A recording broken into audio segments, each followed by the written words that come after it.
Is it crazy to say that Brooks Koepka is the greatest golfer of my lifetime? Foreplay by Barstool Sports, brought to you by our very good friends at Chevy EV for everybody everywhere. Go get the EVs, all electric Silverado. Speaking of electric, we got an enormous amount to discuss. We got Brooks Koepka, who really did a lot of things today, accomplished a lot of things that the implications are things we've touched on for months and months and months. We have talked about. Imagine if a Liv golfer wins a major championship. A Liv golfer just won a major championship and not any. It was Brooks Koepka. He wins his 5th major. He wins 3 PGA championships. He's only the 3rd player in the stroke play era ever to do that. The other 2, Jack Nicklaus and Tiger Woods. He gets to 5 major championships all time, which is top 20. Only 20 players in the history of golf have done that. A couple other names that are at 20 or 5 major championships. Seve Ballesteros, Byron Nelson. He's one behind Phil Mickelson. He's one ahead of Rory McIlroy. He had the whole thing with full swing. I tweeted out the picture earlier of him sitting on his little swing set there in his kitchen when he looked as depressed as anybody with the blonde hair.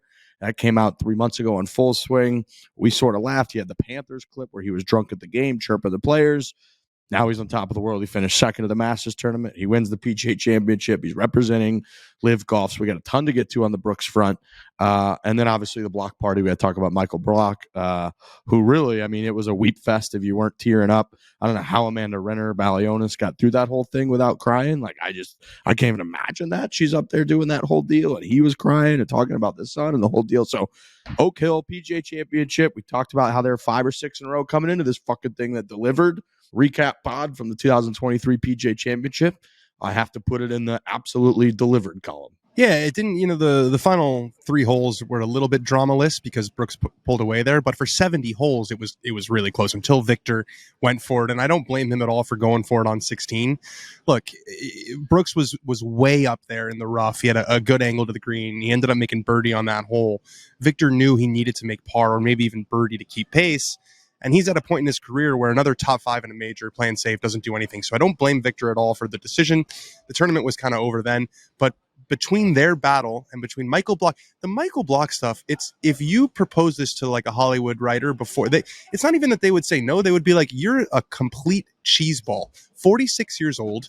Only club pro to make the cut. He shoots 73 days in a row. He gets to play with Rory McIlroy on Sunday. He has a hole-in-one on 15. He gets up and down on 18 to finish T15. To get back to the PGA Championship next year. He makes $288,000. It's like it looks like it's like someone was smiling on him this week. Things kept on happening where you felt like you left reality. The hole-in-one was insane. The hole-in-one was not to be believed, as our guy Lurch says, who will not come on the podcast. But that was it was an unbelievable moment. It's one of those things that you look at and you say, there's you were almost as much in disbelief as he was, because he didn't know he had a hole-in-one until everyone had to tell him around him that went in. He goes, no fucking way.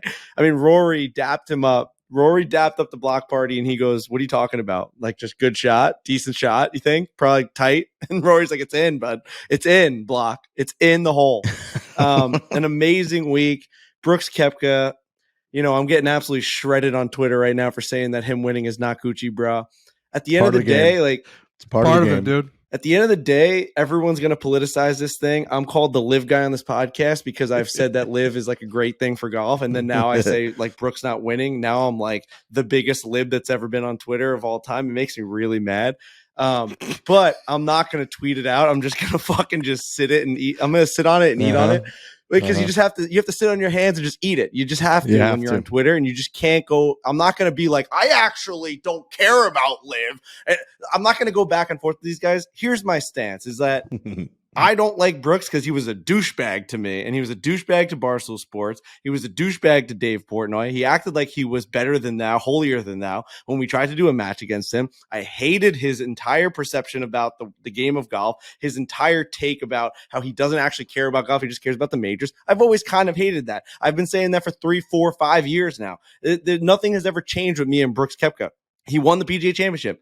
This guy might be arguably the best golfer of my generation. Is it crazy to say that Brooks Koepka is the greatest golfer of my lifetime? It's an interesting kind of thought experiment because Rory has obviously a lot more wins, but 5 majors versus 4 majors at the end of the day, that's kind of what counts. He's dominated. Brooks Koepka's career is outrageous. Brooks Koepka has 9 total wins, 11 if you include his Liv Golf ones, but he has 9 total wins, and 5 of them are major championships. The only thing I can think of it's not close, but the lopsidedness is close, is Angel Cabrera. I think Angel Cabrera has 3 wins. Yeah. I think he has 3 wins all time, and 2 of them are major championships. So it's like Brooks is that times a billion. He's on another level. He's got 4 PGA Tour wins, 5 majors, which is, again, it just doesn't make any sense. 2 wins on Liv, which we're not going to completely discount, even though we may have a couple months ago. And you have to think that never in the history of the game, and maybe I don't know the game well enough, I was texting with Kirk about this, has there been a player who, by all accounts, the major championships are harder for people. They're just harder. You show up, you put it on a pedestal. We talk about Rory at the Masters tournament, where he goes in and it is all of the pressure in the world. He should have won it in 2011. He shot like a million. He did bounce back, won the U.S. Open. Great, but he's gone in there. He played in the final round with Patrick Reed. He had the phenomenal finish last year to finish in second, but he goes in every time needing the career Grand Slam. He hasn't won a major in 9 years. Too much pressure. He can't do it. Brooks Koepka is the only fucking player, it feels like, that when he goes into an event, a major in this case, and he adds it, he puts it on a pedestal, he knows that it's a major championship, he plays at a different level. He actually is backing up the sentiment that on a week in and week out, whether it was when he was on the PGA Tour, now that he's on Liv, he doesn't really care enough to dominate or to bring his A game or to, whatever, go all in. And at majors, he does. He gets laser focused. He gets into beast mode. Shout out to Barstool Sports, beast mode jacket. He deserves one of those. But he is just an absolute savage of major championships. And it's not just that he wins them. I was going through because it's like I feel like I've seen him up there a million times. He's got 12 other top 7s in majors since 2014. That's insane. So I think he has 17 in his career. This right, with the 5 wins. So he's got that time when Tiger won, 2019, you guys might recall that one. Brooks Koepka, by all accounts, should have won that tournament. He hit the one in the water on 12 where he flushed a 9-iron right at it, bounced back and made an eagle on 13. And then he came in and on 17 and 18, he had very short birdie looks that just barely missed the hole. Tiger ends up winning by a shot. So it's like he very easily could have won that one. He was in the final group with Phil Mickelson at the PGA Championship at Kiowa. He had a 4-shot lead in the back 9 of Saturday's round at the Masters tournament a month ago. So it's like he's not just like he's popped up and won 5 times. He's just a major championship golfer, and week in and week out, an average golfer. It's like on the tour. It's fucking nuts. And the majors is what matters. So we can all say all this other bullshit, Liv versus PGA Tour. Are you going to the Waste Management? Are you not? Are you playing in Tulsa for Liv? Are you playing in Tulsa for PGA? It doesn't matter. The thing that gets the PGA Tour or golf on TVs at the bars when you're with all your buddies and you're fucking watching golf is the major championships. You got pools running. You got people texting in group chats. It's the majors. It's the PGA. It's the Masters. It's the U.S. Open. And fucking Brooks wins them all. Every time he plays in them, he wins them. It's fucking crazy. Dan was asking before we came on whether we thought it delivered or not, this whole tournament and the ending in particular. And in my head, I was thinking no, because when you watch Brooks Koepka, especially when he's got a lead like he did with the final few holes to go, it just felt like there wasn't much energy. Michael Block kind of sucked all of it out a few minutes before. But then I thought when Brooks walked from the 18th green to the scoring tent, that felt like a real moment. When they followed him the whole way, felt like he walked 3 miles. You could tell how much it meant to him. And this is a guy that we've gone back and forth on. Does he care? Does he not care? What does he care about? Does he not even like golf? You could tell that this one meant a lot because of all that he's been through with the injury stuff, with all the Liv stuff, with the full swing stuff. Seeing it actually mean something to Brooks made the tournament feel big. And that Where was his family? Where was his family? Well, I don't know. His wife was at Sports Illustrated swimsuit stuff all weekend. I saw her posting. Okay. I don't know if she's still there. She's a career woman. She is. So. She's a career woman. It's 2023, guys. He's a unique. It's not just a breadwinner situation anymore. He's a very unique. No, I'm just saying the guy won the PGA. He thought someone would hug him at the end of the green. That was the Phil discussion we had 2 years ago. It was just Bryson was there. Bryson was there to fake hug him. Hey, there you go, pal. We're friends now. Even though it was the cringiest fucking rivalry rivalry we ever had to deal with for 2 years. That actually the Brooks and Bryson like complete shit show rivalries, like what propelled Foreplay podcast like through the rankings for a year, basically, because it's the only thing we talked about for like 95 straight episodes, and now they're hugging at the end of the PGA Championship. It's unbelievable. But go ahead, Dan. No, I was just going to say he's such a unique figure in the game, and looking at it in hindsight, like of course he went to Liv, right? He wasn't playing very well. Makes the most sense for him. He never cared about the PGA Tour really to begin with, right? And the irony of the situation is that him going to Liv and Phil going to Liv, what it has done is it has made the majors even more important, and not, I don't want to say devalued the other tournaments, because the designated events have been great on the PGA Tour, but there is such a clear position that Frankie just elaborated, which is just, it really just comes down to the majors. It's the majors, the majors, the majors. And he's part of the reason why that's happened. So of course he went to Liv. And I will say, what an alpha dog move. He's going to qualify for the Ryder Cup on points now, most likely. He's not even going to need a pick, because the points are doubled for majors, and he finished second in the first one and first in the second one. So to not even leave that in Zach Johnson's hands is crazy. A couple other things on that front. One, about the majors, and I very much now, I feel like we can all start to empathize, sympathize a little bit with Jay Monahan of the PGA Tour, because this is clearly making PGA Tour events, it feels like, mean less and less and less and less every single day. This is all we need to see. And now the fact that you had 4 Liv golfers or 3 finish inside the top 5 or 6 at the Masters, the fact that you had 3 finished inside the top 10, you had Cam Smith, you had Bryson DeChambeau, and obviously Brooks Koepka won this event, finished so high that now it almost, when you look at the tour wins, it does start to creep back in my head of like, well, yeah, the guy won on this tour event, but like the other guys aren't there. Like those guys are right. Those guys are studs. Like Brooks Koepka is one of the best players in the world, and it's true. Like I'm never, if these major championships don't allow the Liv guys to play in them from here on out, I will always put an asterisk next to it, because the guys performing the best in these majors are Liv players. I mean, it's crazy. You got Phil Mickelson, you've got Brooks, you got Bryson, you got Cam Smith. These guys have to be in these big championships, or else I won't value them as high as they should be. And that is exactly what Liv has always tried to tell us.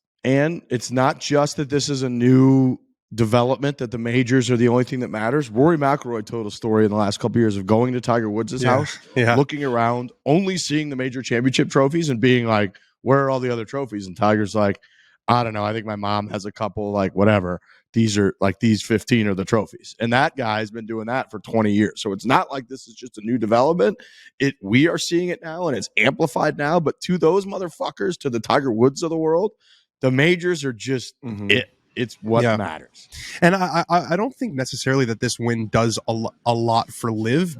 I think it more hurts the PGA Tour than it does for Liv, because we talked about it earlier this week. We knew that these guys could play. I don't think people are going to tune in because now Brooks won. Like, you knew that these guys could play. Phil finished second, Brooks finished second.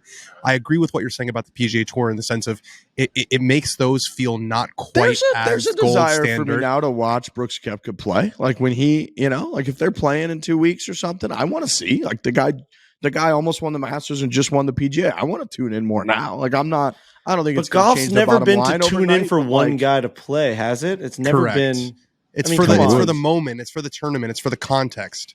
It's never like even for sure Tiger, but Tiger's like you can't even debate with Tiger Woods. He's not a. It's a big part of it, but I would say you're right. It is everything, but it's also it's everything, but that everything includes the players. Like there's a big difference in the Canadian Open when it was Rory versus JT than when it's just not. Like you tune in for that, and you just don't if it's not those two. And you could say that about any tournament where it's like. Those guys are kind of in the mix. You're more likely. It's not going to change the bottom line viewership of Liv overnight. Clearly not. But it is undeniably good for them overall because now no major. I mean, right? Coming into this year, we were pretty 50-50. And if you looked at Fred Ridley's comments in like December, I think about, Liv players going forward, it was kind of looking like they might oust these guys going forward and they might not have a path. You cannot have any scenario now where the Liv guys aren't in the major championships. They're winning the majors. They have to win. They have to play. They have to play.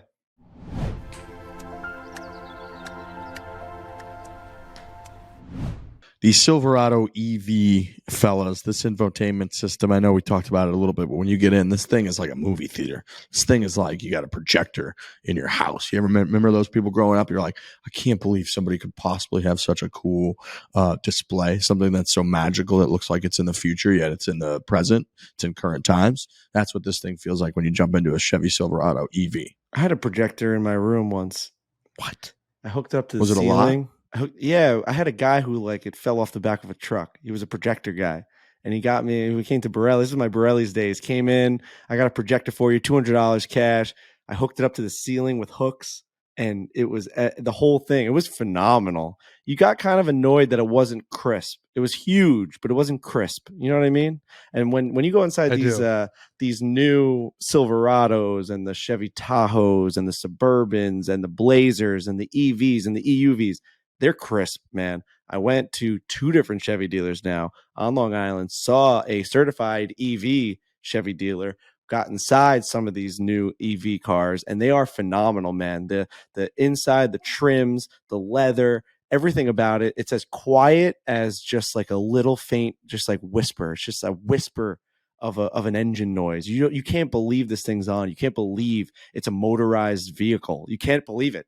And you're just like, this thing just goes 300 miles and can go 0 to whatever the numbers are for the Silverado. It's incredible. So yeah, they are phenomenal pieces of technology. I was stunned. 0 to 60 in under 4.5 seconds with WOW mode. Large 17-inch diagonal display screen. It can tow up to 10,000 pounds of max towing.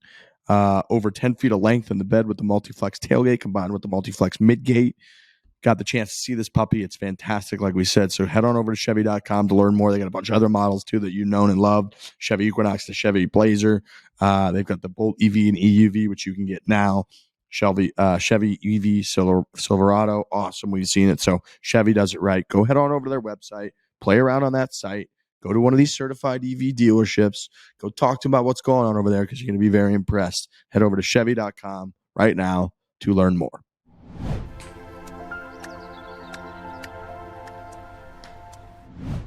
Can we talk about the fact that he has 5 majors and he's 33 years old?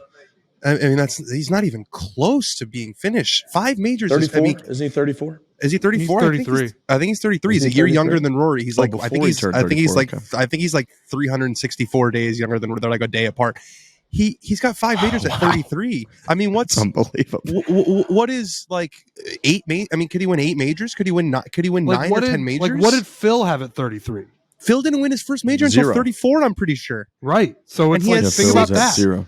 It's crazy. I mean, the guy just he disappears. He basically disappeared for 3 years in world golf. All he was known for was like funny stuff with Bryson and off the course, and then he just comes back and just like LACC. He's going to be one of the 3 favorites again because if you hit perfect high cuts every single time and you putt beautifully, the guy putts so well. That par putt he made on was a par 5, 13, I think it is, after Victor had made the birdie and he had that slippery par putt. For that putt to go in was freaking massive. And he drives it on the green. I mean, that he's macho. Yeah, he's macho. On the drama front, we're being a little nitpicky because until that bunker lip jumped up again and decided it wanted to be the star of the show, it was all set with the block party. It was all set with Brooks Koepka for 2 days straight. It just sucked the PGA Championship into its black hole, that fucking thing, 2 days in a row. Until that moment, I mean, we had an all-time finish. When Brooks had to make that 10-foot downhill or 8-foot or whatever the hell that was on that par 5,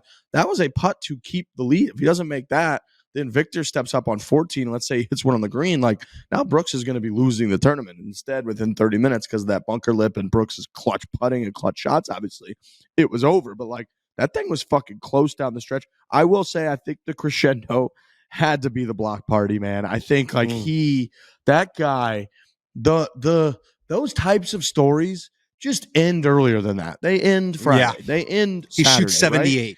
And then when he shoots even, and then he's playing with Rory, and that clip comes out that he's playing with Rory, that story's supposed to finish with they shake hands on the first tee, block party, hits it in the bunker, makes bogey, and you never see him again on the coverage. And instead, they cut to him, and he makes a fucking ace on 15, which is almost over. And then it wasn't over then. He gets up and down from the fucking gallery, basically the first tee on 18 to guarantee a spot in next year's PGA Championship.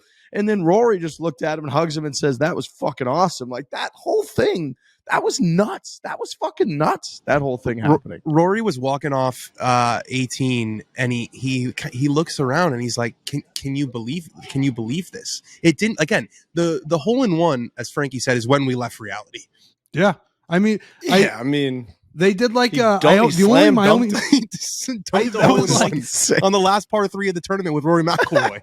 I want to say though, I can't believe Nance did this happened a few seconds ago. Yeah, he did it. He did that. He did that for that one because they came back from commercial, and he was like a moment ago. What is the point? I just don't understand the point. What's the utility in doing that? No, we've always said that. We just said no one knows but you and the producer, and the producer doesn't even have to tell you. He could just cut to a camera and be like, all right, here's Michael Block on this par 3, and then again, I don't want to. Now I'm being too nitpicky. It was an incredible shot. I think incredible it's on the producer because I'm going to get that's a joke. That's a joke that he did that. That's a fucking. He ruins the moment a little bit by saying, you got to just go live. Terrible. The producer needs to have their head on a spike put for that in his ear. You can't put that in Jim Nance's product. It's entertainment. Like, I'd love to talk to Trevor Immelman about that. Like, why he thinks that that's a necessity that they need to tell us legitimately that this happened in real time a moment ago when we're quite literally bouncing around the golf course, showing different shots at different times. No one knows a single thing. When you show that on the screen, you should assume that every single person is just assuming that's happening in real time because it is to us. No matter what happened, no matter when it happened, we're assuming that that's happening right now. So when you show Michael Block making contact on that hole, we should not be hearing anything other than the ball's in the air and here it goes towards the hole. You're like, don't tell anyone anything other than that ball's live. It is on the producer because the producer is clearly telling Nance like this happened a second ago. Joe, It's up to the producer to know what Nance knows. Because I think Nance's brain is like, I'm journalistic integrity. I'm going to say a moment ago. So don't even put it in his brain. You're the producer. You run the show, really. Don't even put that in his brain. Be like, we're cutting live to the block party. Yep. And then let him call it in real time. Just don't even say anything. Our parents watched the Miracle on Ice like 12 hours after it happened. Do you think that whole game was fucking Al Michaels? Like a moment ago, he passed it over to the left point. A moment ago, he didn't do that. They fucking just show it and everybody goes crazy in real time. They don't know. And the craziest part also is that a lot of shots aren't in real time. Like sometimes I'll be out on the golf course and I'll walk in and then they show a putt that happened a minute ago, but they don't say anything. Right. So why would you say it in the one moment? It's the most electric moment. It was the pinnacle of the tournament. I was on the golf course when that happened. I'm stunned to hear that. I'm stunned to hear that they. That was the only little part. Everything else was perfect. Everything else about the story was perfect, but that part grinded my gears. It's funny how we all had that same experience. Like when they cut, and he said a moment ago, every one of us thought for like 5% of it, like, does he jar this? Does he jar this? Is that what's right? Going because on sometimes here? they'll do it where the guy will just hit it close, and you're like, oh wow. But then, and even when the ball was in the air, Jim Nance was like, and the fairy tale continues, and I was like, well, this has got to be pretty good. And then it just went straight into the hole. He did say that. You're right. That was nuts. That was nuts. It doesn't take too much away from it. Everything else with the Michael Block thing was pretty. Michael Block with Amanda talking about, or actually, I think it was earlier in the day where he was saying like, you know, when you turn 60 years old or 70 years old, you're going to look back at the top moments of your life and be like, those were the moments. We've said that on this podcast. I said that about watching Islander games with my dad, being like, there's going to be a time when I'm older and I don't have everyone around, and you're going to be like, man, remember those times where things were fucking awesome? And like when you're in those moments, when I'm watching the games with my dad, I'm looking around being like, this is it. This is that moment. I'm going to look back at that photo, the photo that my buddy just took of us, me, my arms around my buddies, my arms around my dad. Like that's the photo I'm going to look back on my whole life. And I'm doing it right now. And Michael Block sitting there being like, when I'm 70 and I'm not playing golf anymore, I'm going to look back at this right now. That shot I just hit was the greatest shot I've ever hit in my life, the greatest week I've ever had. And for him to be humble enough to be able to look back and see that as he's in the moment, to be able to take a step away and say that it's never going to get better than this, Amanda. And he started crying. He goes, this is it. No shot. Nothing gets better than this. That is so cool. It made me so emotional watching that. He's just a regular guy. I know a lot of people on Twitter were like, some of them were like saying he's cocky and he's a showboater. I saw people going after me being like, how could you like a guy like that who thinks he's like owning them? Yeah, the guy owned the moment. He dominated the PGA Championship. He's going to go down as one of the greatest stories in PGA major championship history. More. I mean, he'll be more remembered for this than Brooks Koepka will. It's crazy. You'll always remember Michael Block, and you should always remember him. The guy is giving out $150 lessons. He's at a public golf course in California. The place is going crazy for him. He's 46 years old. He almost gave up on the game of golf. His son's playing. They're both playing in qualifiers. It's amazing. His story's amazing, and it encapsulates everything that's cool about golf, that a 46-year-old that probably should have given up on this dream is able to do what he did this week. That's amazing.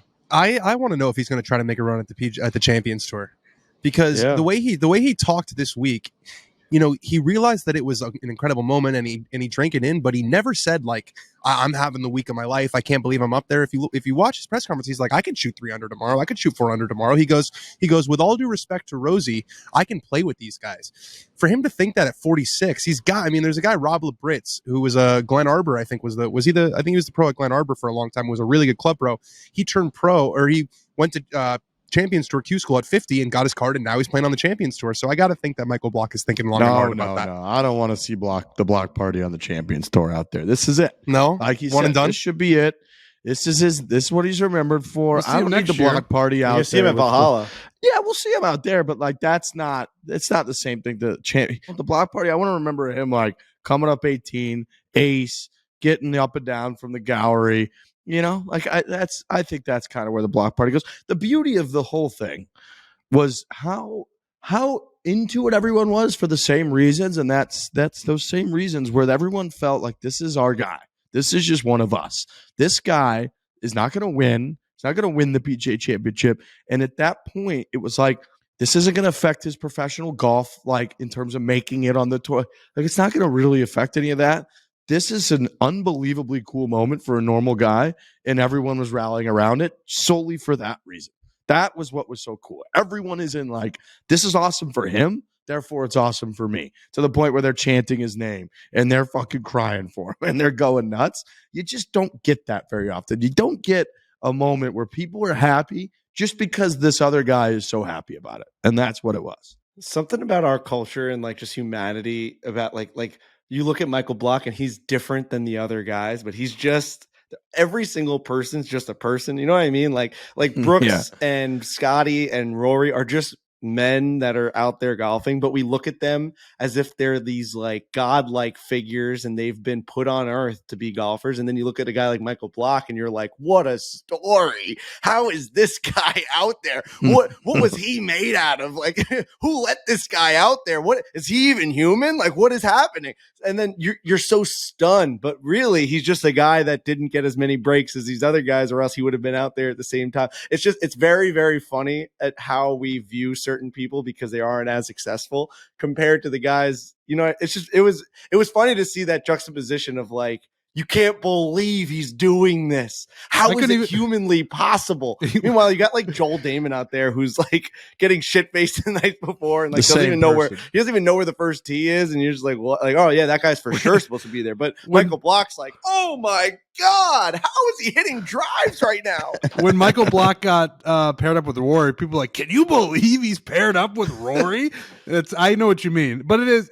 I mean, but then Michael Block hits a shank on Thursday or Friday, and it's like, oh yeah, but they are different. We're like, in a weird way, we're like, oh, he wasn't as good as Rory his whole life, so this story's better. Like, you know what I mean? Like he wasn't as skilled and athletic as these other guys, but now he like got a chance. So like this story's way better, even though like that doesn't really make sense if you like break it down and think about it rationally. I know it's the greatest story ever, but it's weird how we like come around these stories where it's like this guy. But I think it's just because like we realize everybody's a person, like you started off saying, right? Everybody's a person, and like that person, this meant the world to that person, and that's fucking awesome. Like this week meant more to that guy than it did to Rory McIlroy. So we're all like, this is our guy, and that's just everybody can believe in that. It's like you all got your own path. his path takes him to a place where he's not supposed to be in this arena. He is Correct. not supposed to be out there making fucking holes in one and having Rory McIlroy tell him, like, it went into the hole block. It's in the hole. Like, he's not supposed to be in this situation, not supposed to have people chanting for him. And it's not that he doesn't deserve it, but he clearly had not taken the steps, gotten to this point where, like, oh, yeah, of course he's inside that arena. So the fact that he was and that he was fucking performing is just awesome. Brandel had a great tweet, a very Brandel tweet, being like, it says something about us and our culture that we're the happiest story that we're all happy for is we're pulling for the poorest guy out there. I don't know. I think it's like I think he said he's the happiest guy in the field. It's like I think Shane Lowry's pretty happy as well. Like a lot of these guys who have a lot of money are pretty happy. Netflix was all over it, you guys. I think Michael Block is going to be featured in season 2 of Full Swing, if I had to guess, because they were all over it. I mean, it's a tearjerker story. It's a no brainer for them. They're going to yank on the heartstrings with that one.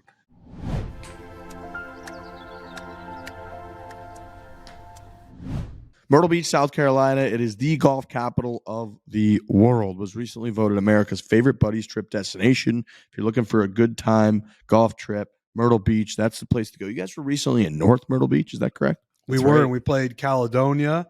We played barefoot at Pete Dye Place. That Myrtle Beach, it's a great spot. We've been there a bunch this year. We've been to North Myrtle Beach. We've been to South Myrtle Beach. Everywhere that we go, there's great golf courses. And if you are trying to plan a buddies trip and don't know where to go, Myrtle Beach is where you should start because it's great. The other thing is, whatever your budget is, Myrtle Beach has something for you. So we get that a lot. Hey, we're going to come out to Arizona. What's the best course under $75? Or I'm going to spend $250. I've got this budget. If I'm really going to splurge one day.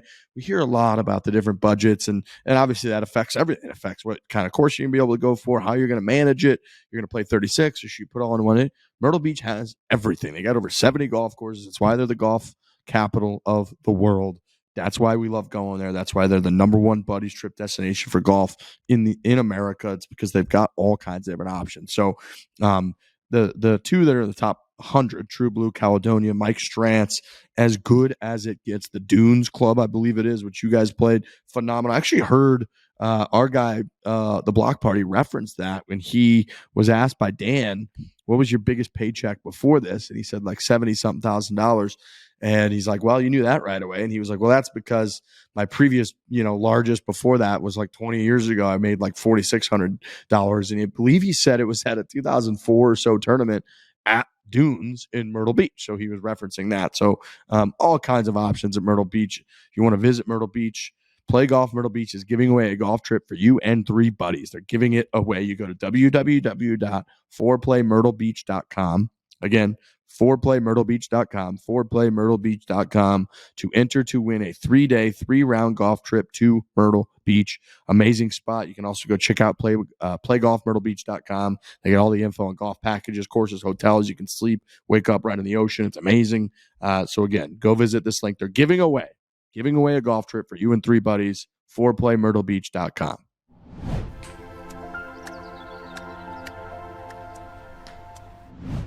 The Ryder Cup situation. We got to talk about this Ryder Cup situation. So, I mean, Brooks Koepka, we talked all about what he's done so far. He wins the PGA Championship. PGA of America puts on the PGA Championship. They also, whenever the Ryder Cup is in America, put on the Ryder Cup.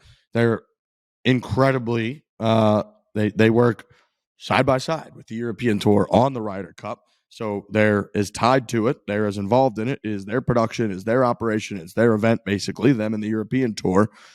He's their champion. Liv golfers, by all accounts, were considered like they were not going to be on the Ryder Cup teams. So much so that the captain of the European Ryder Cup team was replaced the second that he went to Liv. Now there's no way that they don't put Brooks Koepka on this Ryder Cup team, right? And if they do put him on the Ryder Cup team, then you can't make an argument of like, well, we just pick and choose where we want to like a Liv guy. Like, then you kind of have to let them all if they deserve it, or you think, right? Like, can you only allow like one guy if it's clear that more than one guy deserved to be on the team on merit? I actually think that him making the team on points, because they're still eligible to make the team on points from the tournaments that they play. The thing is, the live events aren't included in the points. So but That's the what I'm majors saying. are. So people would argue that. People will argue that like, no, on merit, like if they just got points for live tournaments, the X players would just make the team. Yeah, but I think like Brooks playing so well puts and it removes any decision that Zach Johnson has to make because he's going to make it on points. The more interesting question is if DJ wins like three live events in a row, I could still see them not picking him because you could make the argument. I'm not saying I agree that it's 54 holes, it's not but Brooks is removing all doubt from the situation. So there's going to be at least one live guy on the team. There's going to be live guys in the Ryder Cup. That's just what's happening. Who else? DJ is. I mean, DJ's really. I guess Bryson could do it as well. Yeah, but I mean, there's not going to be, regardless of who it is. I don't think there's going to be any. Like Zach is just going to pick if it's the best guys. That's who he's going to pick. I really do think that. I think this thing has thawed enough, and now we got a major winner from Liv. Like I don't think like what's the roadblock really. The roadblock is that Zach Johnson is like a PGA Tour lifer, and he's been very critical, and it's still the establishment is still very much against Liv, and you can make the argument the American golf is so deep that the team's going to be stacked with or without Dustin Johnson. True. Brooks Koepka is playing so well now that it's not going to be in his hands, but he can still, he could pick a guy like Saeth or a guy like Cameron Young and say, I felt like we want some younger blood. Like there's an excuse to be made. Brooks is not letting that possibility even happen. True, there is a bit of a gray area with the picking where you can't say you want the younger guys. Obviously, Brooks has taken all that out, but I don't think it'd be that big of a deal anymore. You make a good point about him being like a PGA Tour lifer, but I still just think they want the best team. Yeah, I'm looking at I'm going to look at the PGA Tour social right now because they've got to be doing some really. Have they been? They got to be really creative. Well, everyone's hitting them with like the crying face behind the happy face. They're just it's very fact based tweets. Oh yeah, Brooks Koepka wins the PGA Championship for his 5th major title. Period. True. Those things are both true. Brooks Koepka has won his 3rd PGA Championship. Period. I'm surprised they made the graphic. Someone sounded like I don't want to do this. It's the button. I mean, the thought that these people working for like the PGA Tour social media and that everyone that works at the PGA Tour doesn't like Liv is like crazy. It's not like you work for the organization and you're like a shill of this entire organization, Jay Monahan and everything that he stands for. Like every time we have a take, if I say that I don't like Brooks Koepka, everyone thinks that I love the PGA Tour. Not everything has to be so black and white. I do think at some point. It does have to be. I know on Twitter it does have to be. At some point, this is all just gonna be normal. Like it's just gonna be what it is. We're all washed, baby. Wash it on you. It's like what Tiger said to Scotty. It is what it is. It is what it is. I just don't take divots. It's just it's a fact that you just have to accept. Liv Golf is not going anywhere. Greg Norman's going to get his tweets off. They're going to play in the Ryder Cup. These guys are going to contend in majors. They're going to win majors, and it's just going to be what it is. It doesn't always. We're allowed to not like certain people without it being who do you love and who do you represent in your takes. I hate that. When are we going to get past that? Because I want to be able to hate Brooks and not talk about what league he plays in. Can we get to that point? I think we're there. No. I think we're there. Are we? Because I said Brooks not winning is Gucci, bruh. And everyone's like, I can't wait for you to fucking vote for fucking, where's Bernie Sanders at Borelli's tonight? It's like, fucking, why does it always have to be a political tweet? It's just like, I don't like Brooks. I think he's a fucking douchebag. I don't know. It's just my take. Like, I just think he's a fucking loser. I don't know. It's just like, it has nothing to do with where he plays professional golf. It never has. Yeah, if you're judging by like Twitter, if you're judging by Twitter trolls, then it might never change. But I feel like I had like real 300 life, responses. It was fucking crazy. People are going nuts. Yeah, I feel like in real life, the heat's been taken out of the situation big time. At the tournaments, for sure. People were going crazy for Brooks. Yeah, people loved it. Yeah, I'm just not convinced that the Liv. I just don't know how. Like Team Europe is a great case. Team Europe, like they need Liv golfers on their team, and based on their current situation, like are guys going to qualify on points? I don't think that they are because they don't have a way to accumulate points. So I don't see how Team Europe can be like, we literally ousted the captain of the team because he went to Liv, and then we're going to pick Liv golfers for the team. Right. That would be insane. They can't do that. They took a really, really firm stance. What they could say is, the guys who went to Liv who are European are the older guys, Paul Casey, Ian Poulter, Lee Westwood, Henrik Stenson, and they got absolutely shit pumped at Whistling Straits. So they can say, oh, we want to turn over a new leaf. But yeah, you're right. I didn't even think about that. It is. I don't want to use the word hypocrisy because it's such a loaded word in golf these days. But if you kick out the guy for going to Live, and then you have Live golfers, like where's the line? Yeah. So yeah, they'll be in a tricky spot. I'm sure, whatever. It'll work out. The Ryder Cup will be great. But yeah, it's a monumental day for this landscape of golf that we talk about on this here show all the time. There were months of us talking about, imagine if a Live golfer wins a major championship. And one thing that has been dispelled too was there was a narrative that the Live golfers aren't going to be as sharp. They're not going to be as competitively ready to win and compete at the demands of a major championship. They play 54 holes. They don't play against as strong of fields. They only play 8 times a year. Now they're obviously playing more, but that was the deal last year. And that when they play, they're playing at the Munis that looked like the Tulsa course that Dan Rappaport got into fights with the turf crews about. That turf looked like shit. I stand by it to my grave. Just not going to be able to do it. And that turned out to be wrong. And now we're in a situation where the majors really are delivering, I think, on every front that we hoped they would with the drama. The fact that we had Phil Mickelson and Brooks Koepka right there at the Masters tournament, and then we have Brooks Koepka standing alone at the end of this. The fact that he has emerged as clearly the best major championship golfer, and we said majors are pretty much the only thing that really, really matters of the last 10 years, and it's not even close, is a hell of a storyline. Oak Hill, I want to talk a little bit about Oak Hill and PGA Championship in general, kind of our thoughts on Oak Hill. I was thinking a lot about it today, and I like it a lot. It's obviously got a ton of history. I enjoyed it. I enjoyed the test. I enjoyed the carnage. There was a ton of carnage out there. People that got ejected hard. The one thing I will say is that I don't know that from a golf course standpoint that it really offers a lot of incredibly exciting, tense moments. I didn't feel that, right? And Augusta's always what you're measured against, and that's not really fair. But at the back nine at Augusta, I mean, you have the tee shot on 12, you have the approach shot on 13, you have the approach shot on 15, you have the tee shot on 16. People go crazy over all of those shots when they pan to a guy, and Jim Nantz doesn't ruin it with this happened before, and they're standing over that shot. You tense up because as the viewer, they're like, this could go any way here. A lot could happen here. I didn't feel like there were really that many moments. Even the 6th hole, which is the hardest hole Scotty Scheffler's ever played, he said, and all that.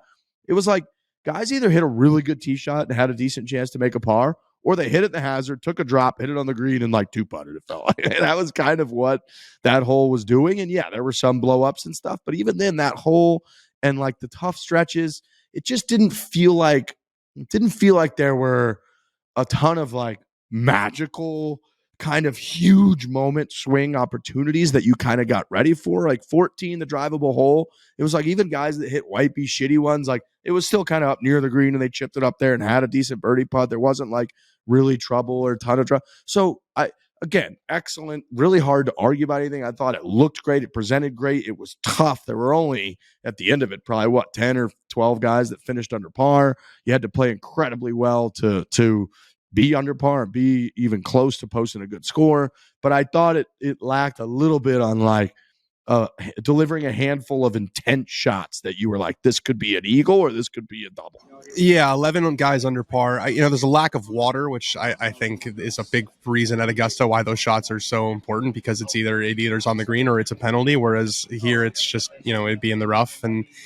And that was the knock. Andy Johnson, who's kind of a big voice in the golf course architecture game, was saying that, with all this rough, it becomes a little bit of dull viewing because you either hit the fairway or they hit it in the rough and they have to lay up. I think also only 2 par 5s has an impact there, where it was there's only, and one of them wasn't, both of them were over 600 yards. So not really reachable. There weren't a lot of chances for eagles. It was a great test of golf. And I think a lot of the guys said it was a great test of golf, but the test of golf is not what pops on television. Yeah, that was kind of my take, and not anything really necessarily negative about it. It's great. It was beautiful. I loved being there. The club's really cool. It's got so much history. It's awesome. Rochester golf is sweet. It's got a ton of character. I want to get back up there and play a bunch of those courses. Oak Hill's one of them. But I agree. In terms of just delivering for TV, it wasn't necessarily the most riveting course down the stretch. But That's kind of nitpicking, I think, at this point. Don't turn around, Danny, because it'll be so awkward. But Danny's in this media center and our camera king. So we went live Thursday, Friday, Saturday from the all I could think about while you guys were talking about from the PGA Championship. Danny's inside the media center, and there was a guy who we called our camera king. He would just pack up his bag for like 45 minutes behind Danny each night. It was unbelievable. You couldn't believe how many things he was taking out, how many lenses he had to take off of cameras, how many caps he was putting on pieces of technology. It was 45 minutes of straight packing one backpack. And he's back right now staring at this podcast, eating the biggest slice of pizza you've ever seen in your entire life. And look at him. He's locking eyes with us right now. It's an unbelievable sight for anyone that's not on YouTube. You have to go to YouTube and just look at this guy just crush pizza. I need him to start packing up that camera gear. That's when the show really starts. Oh, there's nothing better. Nothing better than watching him work. Should I bring him in? No, you just got to let him be who he is, you know? Okay. He's always just got to be that camera guy eating. He's crushing that pizza. I'm jealous. I'm starving. I got to be like quiet. I don't know what to do with my hands. I'm trying to be like really incognito here. Yeah, that guy's a star and he doesn't even know it back there.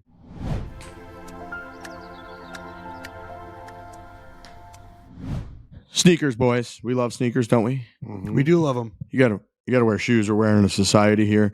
Trent's got them on. These are maybe the lightest shoes ever created. These are the Camberfly from Peter Millar. These are my everyday shoe now. I literally wear them every single day. I'm wearing them right now. I see them, I wear them, and I wear them every single day. They're so comfortable. They're so light. It's insane how comfortable and light these are. The Camberfly sneaker, it's inspired by the curvature found in aviation and architecture.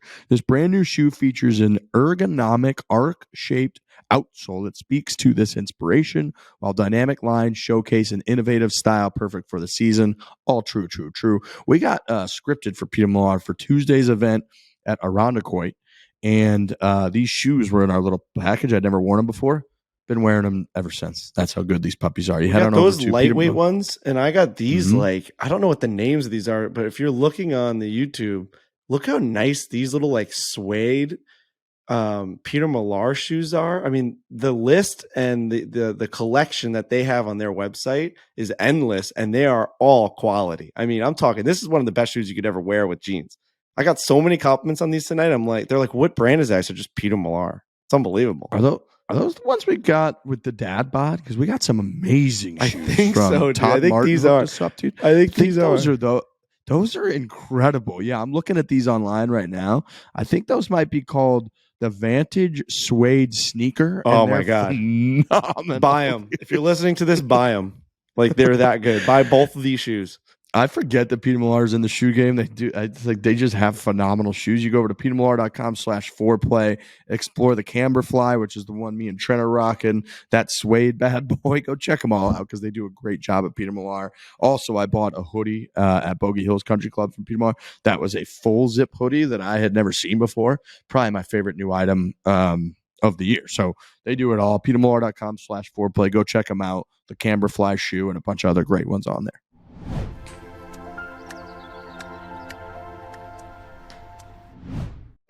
I do agree with Riggs where it's like, you know, when you're watching it and you're like, I was with a couple of buddies and you're trying to really pay attention to what's going on. And a lot of the times it's like, if the guy missed the green, it's just like a chunk out of the little rough around the green and like hope that he makes like a kind of decently long par putt. That's not as sexy of a drama filled back nine as these other golf courses kind of produce.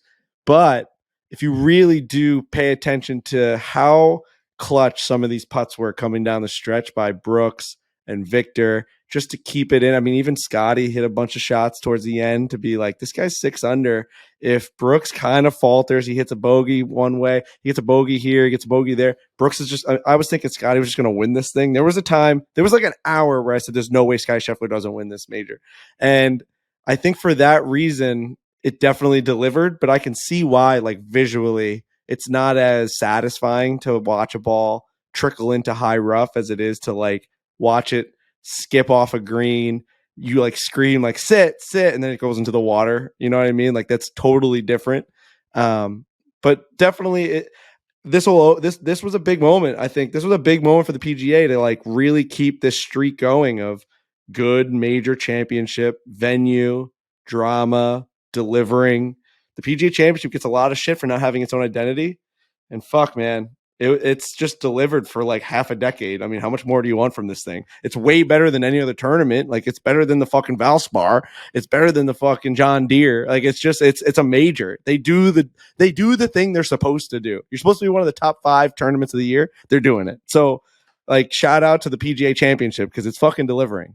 I don't know what else. What else could they do? What else can they do? That's it. They're doing it. They're doing the thing. Michael Block was big for the identity. Michael Block was big for the identity because the club pro. That's like an amateur making a run at the Masters. That's like an amateur making a run at the Masters. That's can their it version. Be the identity of something if it doesn't ever happen? Like that type of run is not going to. But it could happen. It could, but it pretty rarely does it happen.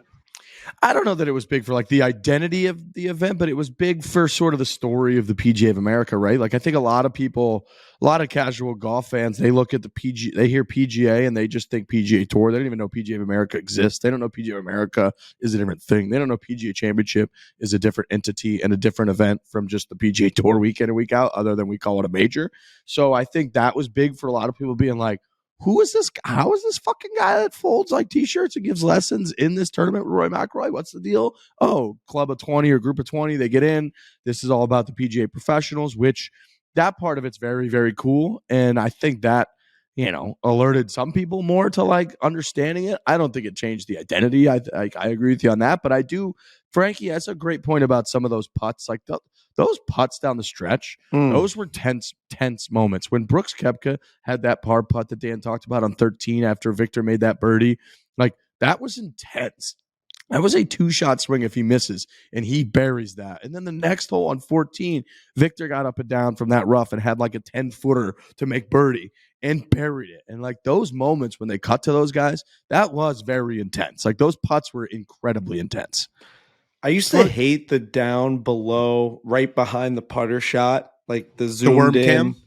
I hate the worm cam when Tiger Woods is putting because I feel like they actually move the ball away from the hole. It's the only cam that shows you if the ball is holding its line. I'm actually starting, the more I've seen it, the more I hate just like the broadcast cam from way up in the tower. You have no idea how much that's moving left to right, right to left. There was a putt that Brooks nailed. Or no, Brooks missed it. I forgot what hole it was. Was it 15, 14? Brooks missed it, and it went a little bit short and right. He was off the green on the fringe, and then Hovland got that read and was able to putt from kind of the same distance. I think it was like 14 or 15. What's the hole that they drive? 14. 14. I think it was 14. I'm pretty sure it was 14. I've got some news. And I'm looking at this putt. Oh, wow. Michael Block has received a sponsor's invite into next week's Charles Schwab Challenge. Whoa. No wow. brainer. I like that. No brainer.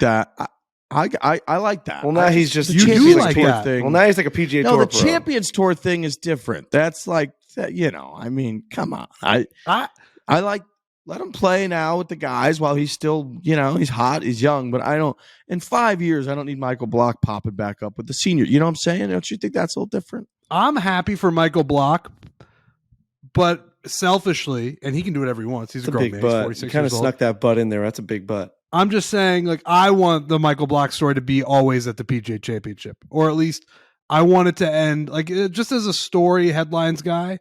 Like, I just know that he's not going to be able to play all that well if he keeps getting into these tournaments. That was kind of my point before about being like, we really like galvanize around this story, even though when you think about it rationally, like this guy's been in events before. He's a PGA professional. He gets paid to teach golf. He has the card and the statistics and all of the history to be able to actually be in the championship. Like, we're acting like he was plucked out of this fucking country club. Like, no, he actually Like the guy in the Ryder Cup, the fan in the Ryder Cup who they pulled out and made that. Southern California Section Player of the Year 9 of the last 10 He's years. been the section of the year player 9 of the last 10 years. And like now, and I brought up Joel Dame and all these guys, like now he's just going to be in these tournaments and just be one of those guys that finishes like 45th and just kind of like Frankie's shoots like a souring 69. on Michael Block. Frankie is souring on Michael Block. I'm not I see souring. It was going to happen to somebody. One of us was going to go I'm not sour souring on Block. Michael Block. I'm saying when you think about it rationally, like No. the guy kind of has always been really good at golf. Like this was his moment. And listen, I was crying today. I was crying watching him You cried talk a lot, about though. his.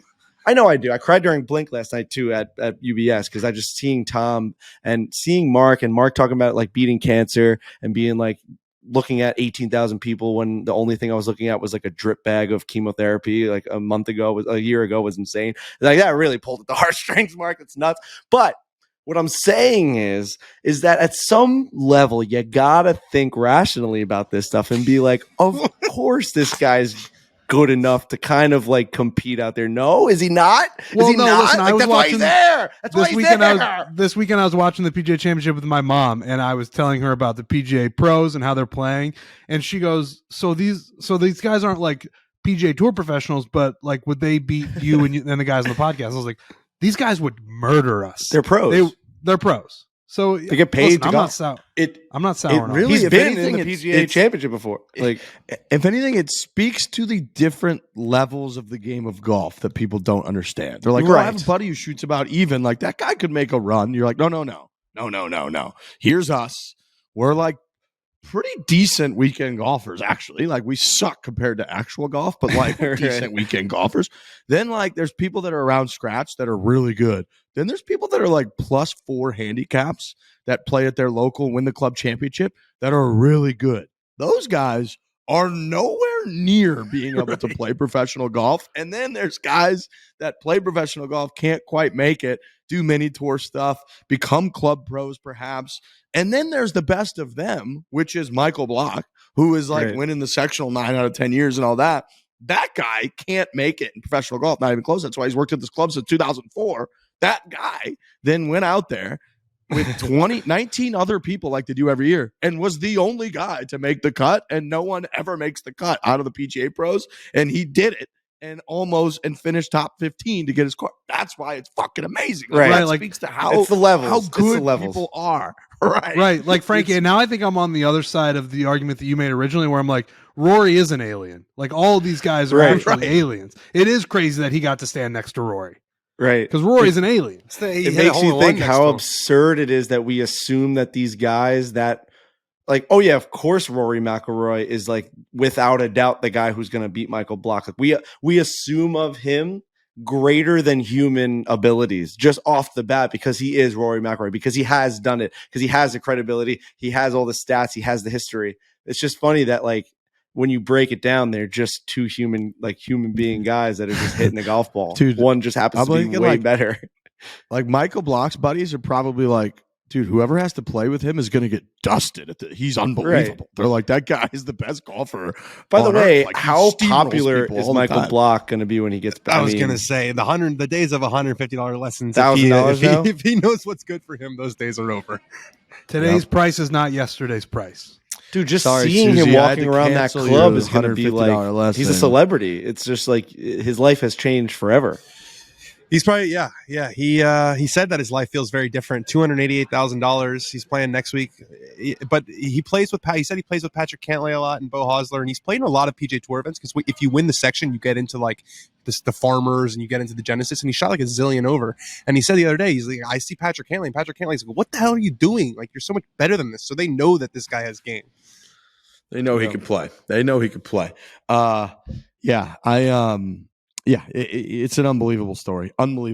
Can't get over it. It's real life 10 Cup. It's the whole deal. Michael Block. So I saw a lot of people tweeting this guy better be on the podcast. We will make it our mission. Michael Block will be working on it. On this the Fore Play Golf podcast at some point. That guy was made to come on the show. So we're going to do everything in our power to get that guy on the show.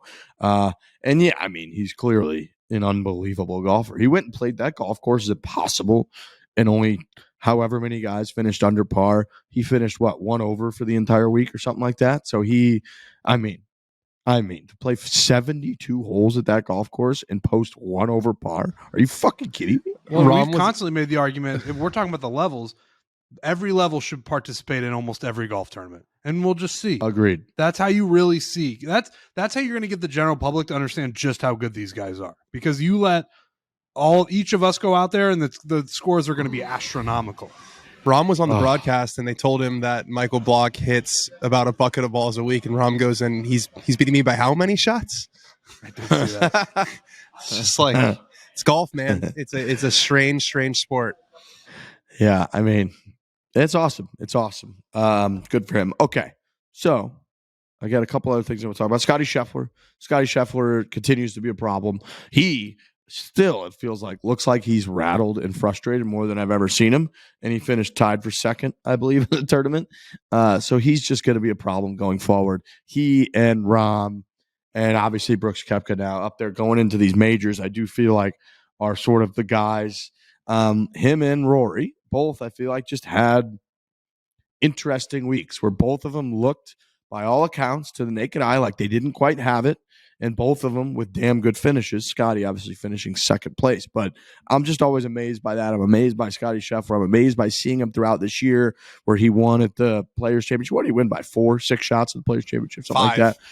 Won by 5, almost. I was all around it. He won by 5 at the Players' Championship. He's got multiple wins. And then he just, again, looks frustrated. Looks like he's not quite there. He looks upset with the putter, like he can't really make any putts. He finished fucking second. He beat everybody but Brooks Koepka. Oh, sorry. Yeah, no, it didn't look good. It didn't look good, and he finished second. Again, he hasn't finished worse than 12th in a golf tournament since October. And for all of his it's a crazy stat. It's a crazy stat. For all of how much we talk about how Scotty is like the coolest guy and like the most, even keel guy, and it's true off the golf course, he's got a little bit of an edge out there. Like he gets frustrated. Remember, you'll see a video every now and then where he's like, remember there was one a couple weeks ago where his putting coach telling he's like, I'm fucking doing it, dude. Like I'm trying, like I'm putting like that. I'm trying my best. So there is a fire that burns pretty hot. And for by all accounts, he was a bit of a hothead when he was growing up. So it's nice to see. He's a money machine is what he is. Oh my God. Even dude. if you don't win these tournaments, and he's won a bunch of them. But if you just get second and you don't finish outside the top 12 for, what is that? That's 7 months now, over 7 months. You're making so much money. Like, what did he get for second today? I think Brooks got 3.2. So he probably got 2. Probably got 2-1. I'm going to check right now for you. Yeah, he's a very rich man. Yeah, they gave me the sheet. We have the sheet. Mm-hmm. We have the sheet. Purse from Mr. Greg Dillard from the PGA of America. Here we go. And so he finished tied for. There was 2 guys tied for second, so they split second and third. So yeah, about 1.5. Fuck. You're a rich girl, and you know it's good money, man. Mm-mm. What did he get for the Players' Championship? 4, 3.5, 4, 3. Yeah, I think 3.6 maybe or something like that. Yeah, I'm all around it once again. 3.6. I made that up. I'm not sure if it's 3.6. Sounds right. I think you're right around that. But yeah, I mean that's $5 million, over $5 million right there in 2 events. He's played more than 2 events by my count, so he's just making millions and millions and millions and millions of dollars and playing great golf. Scotty Scheffler is just a problem. His ball striking, he hits it, and it's just. He's one of those guys that it's like, even when they cut to him and he's yanking drives or he's hitting it, he just gets the ball in the hole efficiently. I just, I don't know how else to explain that. It's one of those you can't necessarily put a pin on it. I'm sure now with data and analytics, you could more so than you used to be able to, but like, he never looks like he's on a roll. He never, like, it in terms of this year, in terms of a lot of the tournaments, obviously at Players he did, and he's won a couple times, but in general at the majors, the Masters, he doesn't necessarily look like he's firing on all cylinders. He doesn't look like it's tight. He doesn't look like he's just, this guy can't miss. And his finishes are outrageous. Like he hasn't finished outside top 12 since October. What is that? I'm gonna make a very, very flattering comparison. He's got a little bit of Riggs from Barstool in his game where it goes in the hole. Wow. And these were the guys who just drove me crazy playing junior golf because I felt like I was hitting it better than that guy, and my swing was better than that guy. And how did he beat me by 5 shots? Remember, Scotty won something like 50 something crazy. I don't know what the number is. Junior tournaments. He's always been that way. He's always been a guy who, at the end of the day, he knows how to get the ball in the bottom of that hole, and that's the point of the game. He's very good at that. He just him playing in the rain. Factor, it feels like him playing in the rain felt like him with those moving and juking and jiving feet in the rain is a sight to behold. When they would throw that 4K slow cam on his legs kind of moving through the shot in the rain, I honestly thought, we got to get this guy off the golf course. He's going to like blow an ACL or an MCL or something. How does that guy stand up straight? When you watch him make contact with the ball, it makes no sense. The guy behind you, I think, is going to start packing up that camera soon. He's cleaning up the pizza. He literally just cleaned up the pizza. He just took his fucking plate. He's going over to the garbage can. He's going to start what's going to be the next 35 minutes of packing up a bag. It's going to be the greatest thing YouTube's ever seen. Liv golfers have won 2 of the last 3 majors. Yeah. There was never denying they had good golfers. There was never denying that. Yeah, that's why they paid them like $100 million because they're really what good. They do. It's like what they did. They brought over a bunch of good golfers. It's like why it was so. The people that are like stunned by it like, again, we have to like use rational thinking. Like, it was so stunning because they brought over like the best golfers. Like, that's why it's such a crazy story. They brought over Brooks and Cam Smith and Dustin Johnson. We're like, holy shit. You mean like the best guys on the PGA Tour going over this random tour right now, built by Saudi regime? Like, that's insane. Like, now we're the live like cocksuckers, the people that like want on Twitter that like want you to like that like are politically fighting you on every single take that you have. Act like those are bots, by the way. I believe they're those are bots, robots. but like they act like everyone in the world forgets that these guys were the best players on the world. That's why it's such a big story. Like, no one's forgetting that. That's never been the discussion ever. Yeah, I will say there's one article that I wrote that I'm really embarrassed about, and it was last year's US Open. It was right when they were talking about rumors, and I talked to all these sports psychologists and stuff about how, and there's no cut, and you're not playing at the top level, how you're going to get worse. And looking back on it, just what a silly fucking narrative that was, that these guys were just gonna, that these guys' powers were just gonna be immediately zapped away because they're playing on a different tour. I'm embarrassed. Yeah. I mean, look, I was on, as a hardcore American from the Midwest, I was on Team Europe in the greatest route in Ryder Cup history for Team US. So it's like, we take L's sometimes doing this. We talk about, a lot of this job is having opinions, and you're just not going to be right most of the time. I mean, that one, yeah, but that one was, looking back on it, I'm like, are you fucking serious that you wrote that article? But it happens. Whatever, dude. It is folks, what this it guy's is. packing up. He's been packing up. So I've got the timer. It's been about 2 minutes since he started. Okay. It's gonna be. I'm telling you guys. It's gonna be a 30-minute pack. There's no way it's not gonna be. We're gonna be wrapping this thing up. He's still gonna be there, moving around, packing things up. He's not even close. I did see that the CW is no longer going to report live viewing. So that's convenient. The numbers are so big that they're like, well, we can't put these on paper. We don't want to embarrass the PGA Tour with our numbers. It's also just in line with like the Saudi values of just like, we're just we're not going to report that. Like we just have the numbers. Right. You don't need to know the numbers. What do you mean? That didn't happen. What numbers? What TV? What are you talking about? I don't understand. We got a couple interesting developments going on that I would like to touch on. One of them is that tomorrow we'll have the first ever Barstool Classic in Trent Ryan's home state of Iowa. Yeah, I'm here right now. I'm in Iowa City. I spent the weekend with my folks and my siblings in Cedar Rapids, and then I came to Iowa City today. Very excited. Finkbine, it's right by Kinnick Stadium. I drove by Kinnick today, paid my respects to Kirk Ferentz and the football team, and then tomorrow we're ready to go. It's very exciting to have a Barstool Classic in Iowa. We've been all over the country to various spots, and now that we're coming to Iowa, hopefully not the last time, I'm very excited. It's just going to be great to see like-minded, like-faced people tomorrow. Yeah, I like that I wrote down so last year, as part of our sort of wish list for this year, Iowa was on that wish list. Now it's coming to fruition. Next year's wish list for the Barstool Classic, I've added some interesting ones as well. Or we've added, I guess, obviously Huntsville, Alabama. We're going to be going to Huntsville, Alabama next year. This is not official. We haven't booked these, but these are the spots that we're going to really focus our efforts. Huntsville, Alabama.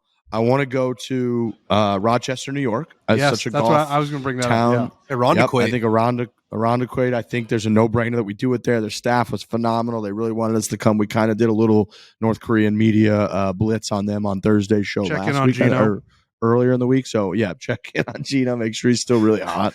Guys, hot. I put this in the group chat. I walked by a guy on Friday and I said, that just has to be Gino. It just does. I think he was either in an Irondequoit shirt or he was with someone in an Irondequoit shirt. And I was like, there's just no doubt that that's Gino. It's either Gino or it's not Gino. I bet it's Gino. A couple DMs being like, Gino's been a problem my whole life. Like, this guy was like, he goes like, I don't want to use my name, but Gino's just like been like, you can't bring him around women. He's just like, they all love him. He's just like, his wife is like perfect. Everything about him is perfect. Like, Gino's just, what was his last name? Prestigiacomo. I'll always remember that. All right, so Irondequoit, Rochester is on the list. What else is on the list? Gino gets a special exemption. He doesn't have to sign up. He's just in the tournament.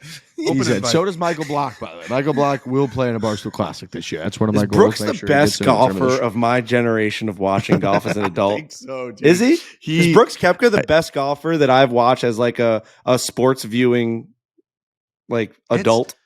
It's Because funny. I've I'll only still seen say really Rory. like I would still one say major from Rory. Tiger. Really?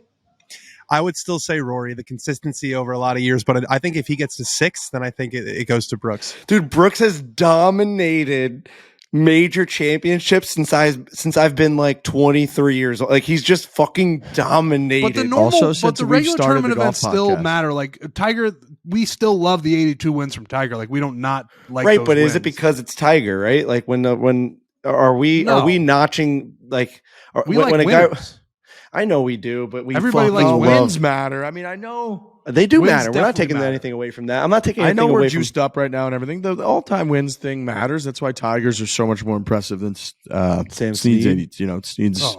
82. One of them was like Every a time they six-person show that guy exhibition. on the It's leaderboard, it's like, get him unbelievable. out of here. He's got way too many I fucking. agree. You should gotta move Sam that. Snead, You we should- got to really do an audit of that guy's championships and his wins. I mean, there was one that was like he beat the elementary school women's team, and they just gave him a major for it. It was crazy. One of my, You wanna do old this right colleagues, now? one of You my guys wanna old do this colleagues, right one now? of my old colleagues, Alex Myers, wrote this article basically being like, "This 82 majors is the biggest joke of all time." He's still packing up.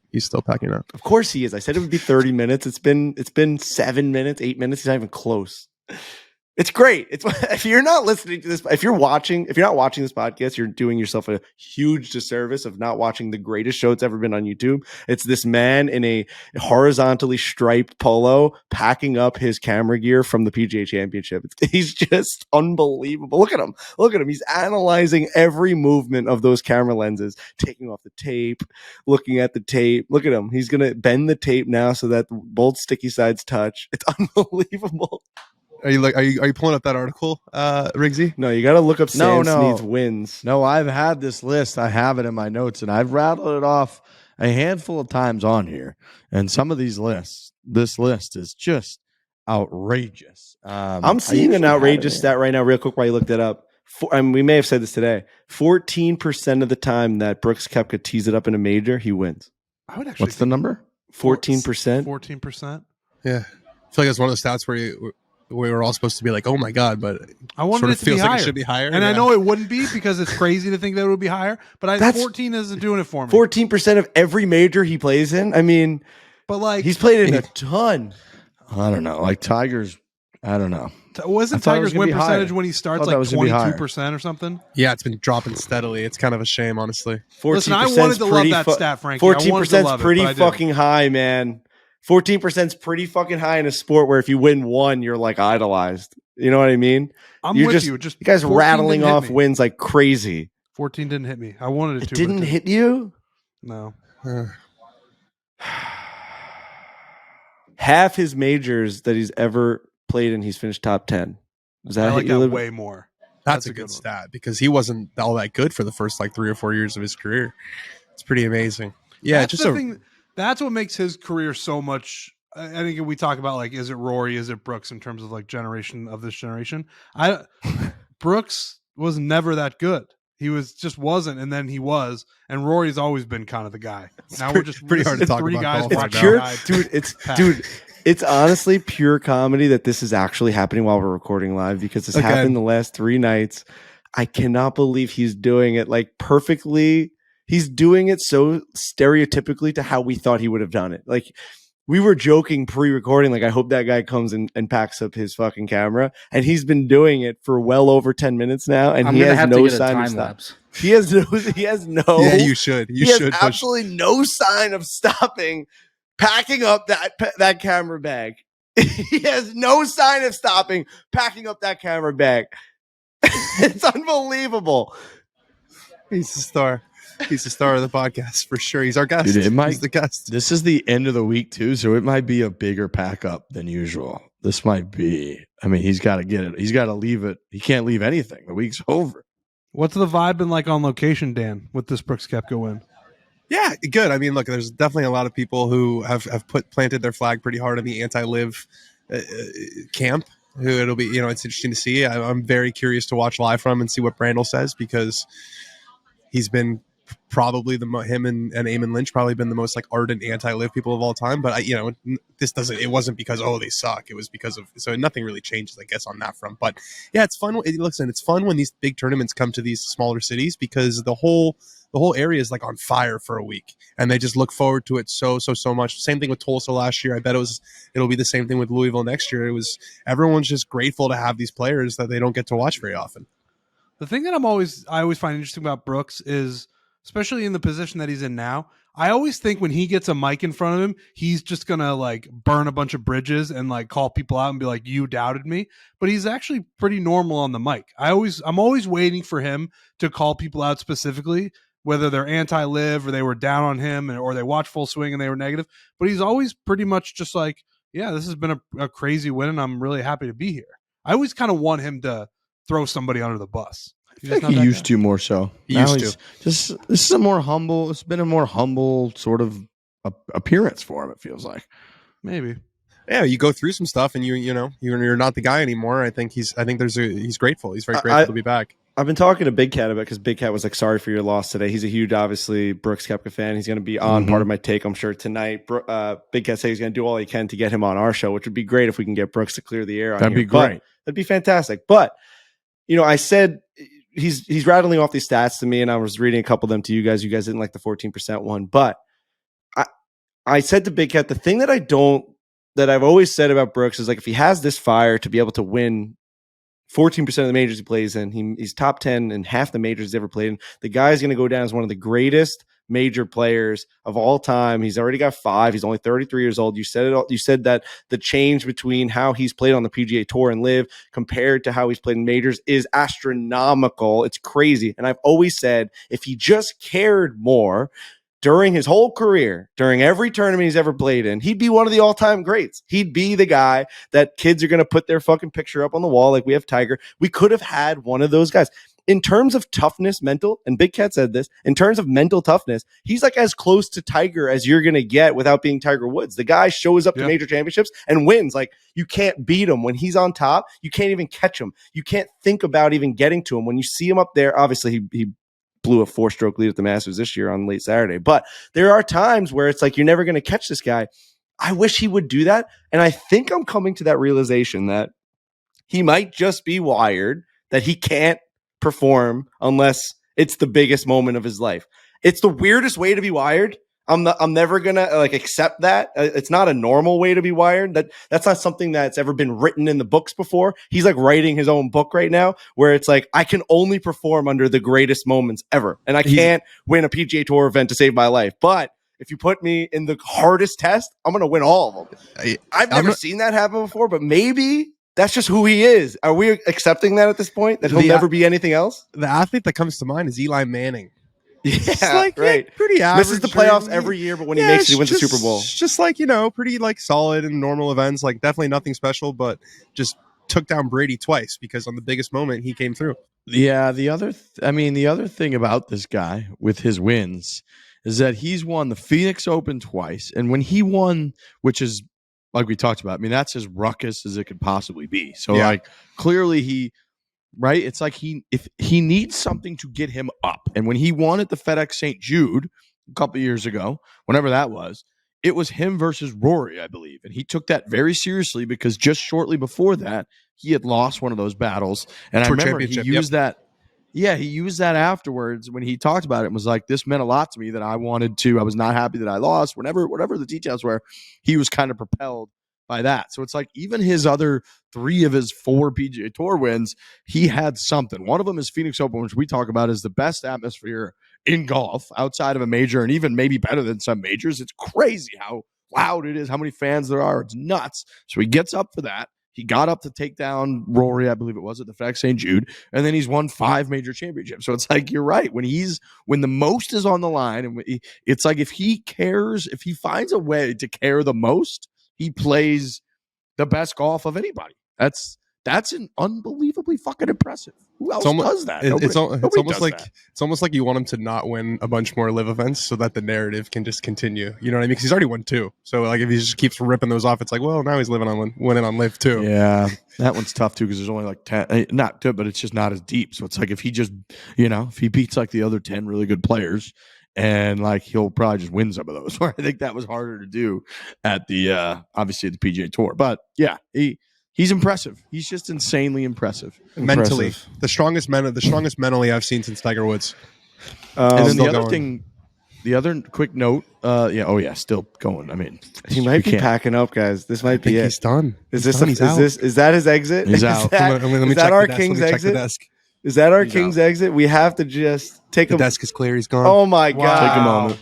That was pretty quick, if we're being honest. How many minutes was it? It had to be 13, 14 minutes. I think he started around our 56 minute. We're at the 1 hour and 12 minutes. So yeah, that was He's pretty ready to get fucking. home. It's been a long week. That was What impressive. would it take us to pack up? 17 seconds, maybe it would take us to pack. I mean, up our we stuff. go on shoots every single week. We're constantly with fucking gear. I mean, I watch Brendan and Alex like pack up a full podcast with 3 cameras, 4 microphones, all this stuff. They pack it up in like 2 minutes, 2.5 minutes. I mean,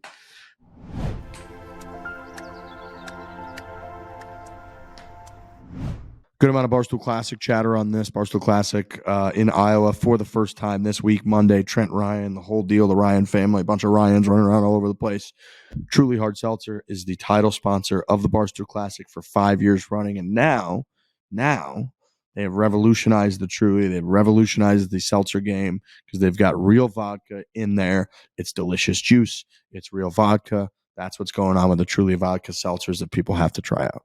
Yeah, we've been going to a bunch of Barstool Classics this year, and we get rave reviews on Trulies everywhere we go. Everywhere we go, they're like, where are the Trulies? Where are they? We want to drink more of these. Yeah, they've been the title sponsor of the Barstool Classic since the inception, so we love Truly. The people who come to the tournaments love Truly, and everyone, if they haven't tried them, should try them and also love Truly because it's a great product.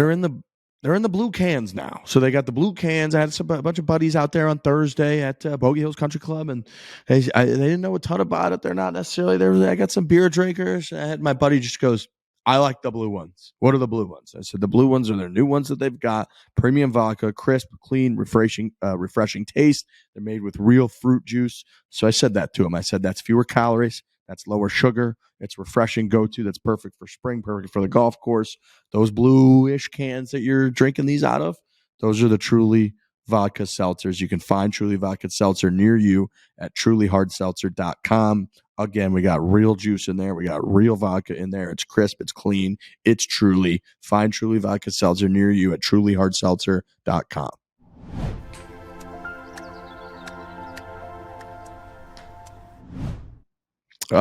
The other thing of note in the golf world, we got the NCAA championships for these 2 weeks at Greyhawk. Greyhawk's obviously, Nice. we've been there a bunch. We filmed videos there. The Barstool Classic Championship was there last year. It's there this year as well. So on Golf Channel, the women will be finishing up these next 2 or 3 days. I think they play through. I think they're just finishing up stroke play, and then match play is about to begin or just started. So I'll have to tune back into that. But the next couple of days, the women NCAA championships will be on TV live from Greyhawk. And then right after that, the men have a practice round or 2. They do stroke play for like 3 days, and then they do match play. So for the next week and a half, there's going to be a bunch of Greyhawk NCAA championships on Golf Channel on TV. So people will be able to obviously watch that and get hyped up for that. that's incredible. In another realm of golf, have you guys ever played Fisher's Island? Any of you? Yes, I played it. But it was in a horrendous, like the foggiest I've ever seen. And that course, the whole thing is like this. So basically, no. I just set up. I think I'm playing Tuesday morning. Wow. I'm taking like boats over. I'm doing the whole thing. I just set it up via text while we were doing this incredibly important podcast. But I had these texts coming in being like 4:30 a.m. wake up. You got to be at my house. We're taking a boat over to New London, Orient Point, the whole deal. But I've looked up pictures of this place, and it's like you can't miss it when you get invited. And I think I'm just gonna go play. I think I'm gonna go play it. I don't know if I can pass that up. I want you to take quite a few mental notes, Frankie, because I'm very excited to talk about it for Thursday's show. Because it is up there. I'll just say that. Man. I've heard it's like start to finish. I've heard it's like a California coast golf course. Yeah, it's in New York, like in the Northeast, which it's is like just a like not super to be small believed. island that people like stay at the summer. So there's this like small community there, and the golf course itself is like really. It's like kind of like Old Head in Ireland. It's right at the tip of like everything. Yeah, it's up there, Frankie. Like every hole you're looking at the ocean, it's up there. You think this will be a top 5 course for me of all time? It's up there. I'm going to tell you that going in. I'm very excited. I'm literally laughing like a school. I literally just laughed so loud, and you're I put my playing hands under well. my pants. So you're hitting it well. Like it's going to be. I'm pumped to talk about it. I'm grabbing a pencil from there for sure. Yeah, you got to get a pencil. I had some huge pencils this last weekend in St. Louis. Somebody gave me, I think it was one of my buddies, or maybe it was my brother saved it from the Dad Bod Classic trip. I can't remember. But somebody gave me a Pebble Beach pencil, which I didn't have. I had just not saved one. That was massive. I got an Arando Coit pencil that I added to the list. And then I got I got Spencer T. Olin, which is an Arnold Palmer design that's just across the river in Illinois, which we went and played on Saturday with my buddies, which was it's like always a way under $100 value. When we were growing up, we could go out there, dude. We would go to this place, Arnold Palmer Design again. So for us growing up, public course, really cool. It's like 45 minutes from our house in St. Charles, but we would drive over there. It would be like $25 to play on a weekend. And they would give you a ticket for a buffet breakfast and lunch. So we'd pay fucking $25. We would drive out to Spencer T. Olin in Alton, Illinois. We'd play an Arnold Palmer course and then eat twice and have a blast. So once every couple of years, we get the gang back together. We drive out there and play. We did that on Saturday. So I got a pencil from there. And then I got a Bogey Hills Country Club. I was going to bring up with Trent having the Iowa Barstool Classic. Bogey Hills Country Club is like one of the only country clubs in the actual town that I grew up in St. Charles, Missouri. It's across the highway. That place looked legit. Those pictures are awesome. The little creek going through was at 18. Like that was a fantastic. Yeah. They got like a waterfall. Course. They had people might not remember, but about 6 years ago. So I talked on the show about a clubhouse caught fire and burned down all the way to the ground. That was Bogey Hills Country Club, and they rebuilt an unbelievably sweet clubhouse. So the whole back patio and the bar grill room opens up. They have all these like basically. They did like floor to ceiling windows, all that open up around that 18th green, which has the pond and the waterfall. The greens are phenomenal. They're small, but they got a bunch of slope. And the place was popping. I was saying before we did it, I usually only play that course in like the winter because I go home for Thanksgiving and for Christmas. Very rarely do I go home during like peak golf season there because we're traveling, we're on the road, whatever, but I always go home for the holidays. So I just hadn't seen it very often in peak condition, and it was absolutely popping. So that was kind of one of those places that was across the street. We didn't grow up playing country club golf. We played Spencer T. Olin golf. So to be able to bring the Barstool Classic there was really, really cool. They were very appreciative. It was a great time. My brother and all my buddies played. My parents were running around. And now tomorrow, Trent Ryan gets to obviously have his home state Barstool Classic. So we're kind of on a little City, Trent. Mm-hmm. Yeah. We're on a little run. Love it. Iowa City's awesome. It's good to be back, honestly. I haven't been here in a while. while. Iowa City's fun.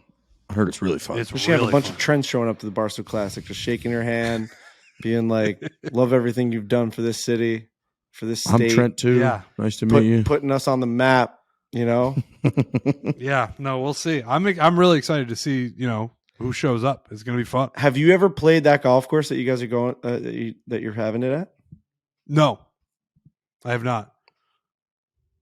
Okay. At some point I would like to play it. I'll have to come back. But no, that's when we would play in Iowa City. We'd play Brown Deer a lot, which you guys are not going to have a clue what that is, but that's where we would mostly play. Have not played Finkbine. It's the course where the University of Iowa golf team practices. So it's super nice. Facilities are really nice. Is this the course that Zach Johnson has Zach Johnson Way on? No, that's in Cedar Rapids. Cedar Rapids, okay. That's like it's like this is like 20 minutes south of Cedar Rapids where we're at. But all right, boys. Well, exciting stuff. Barstool Classic in Iowa. We got Frankie's going to play Fisher's Island, it looks like, this week. So we got a lot of good things happening. I'm excited. Congrats to Brooks Koepka. I know we'll see if he comes on the show, maybe. If he comes on the show, that was all thanks to Big Cat. If he doesn't, then he just still hates us. So it's one or the other. You'll just know. I think he hates us. Yeah. I'm going to say 99% chance he doesn't, but I'm just letting you know, maybe if he does, then that was all thanks to our fearless leader, Big Cat, on the Brooks front. He's fucking fighting for us. He's texting me saying, I'm fighting for you. I'm trying to make it happen. So we appreciate that's the best that you can do. It's the best you can do is ask.